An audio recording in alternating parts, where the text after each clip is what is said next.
प्रदान करता है। सर्वशक्तिमान ईश्वर का वचन स्पष्ट कहता है मैं वो ईश्वर हूँ जो तुम्हारे मांगने से पहले तुम्हारी जरूरतों को पूरा करता हूँ। हम इस समय वचन के बारे में चिंतन करने वाले हैं, इसलिए वचन के समान जब तक हम नहीं होते, जब तक हमारी सोच, जब दो दोस्तों की बातें तब आपस में एक मत हो जाती है, दो व्यक्तियों की बातें आपस में एक दिशा में जब वो बात करते हैं, एक ही विचार पर जब वो बातें करते हैं, एक ही सोच पर जब वो चिंतन करते हैं, तो वो एक गहरे नतीजे तक पहुंचते हैं, क्योंकि दोनों का सोच एक है, दोनों की समझ एक है, दोनों की समझने का तरीका, बात करने का तरीका एक दूसरे के प्रति रिस्पेक्टफुल रीति से, एक दूसरे के प्रति सम्मानजनक स्थिति में, एक दूसरे की भावनाओं का सम्मान करने का उनके बीच में आपस में एक समन्वय है, एक तालमेल है, तब जाकर वे गहराई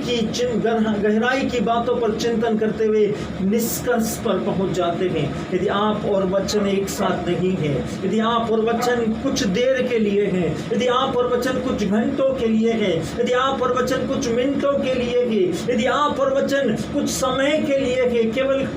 समय के लिए है, तो वचन क्रियाशील नहीं होगा। वचन आपकी जिंदगी का एक अभिन्न अंग है। बाइबल कहती है वचन के द्वारा सब कुछ सृष्टि किया गया है, वचन के द्वारा सब कुछ पिता ईश्वर ने सृजा है, वचन के द्वारा सब कुछ पिता ईश्वर ने इस दुनिया को अस्तित्व प्रदान किया है, उसके द्वारा सब कुछ उत्पन्न हुआ है। ऐसा कुछ भी नहीं है जो उसके बिना उत्पन्न हुआ है। इसलिए परमेश्वर सर्वशक्तिमान ईश्वर का वचन कहता है मैं दाखलता हूँ, मतलब मैं तना हूँ और तुम डालिया हो।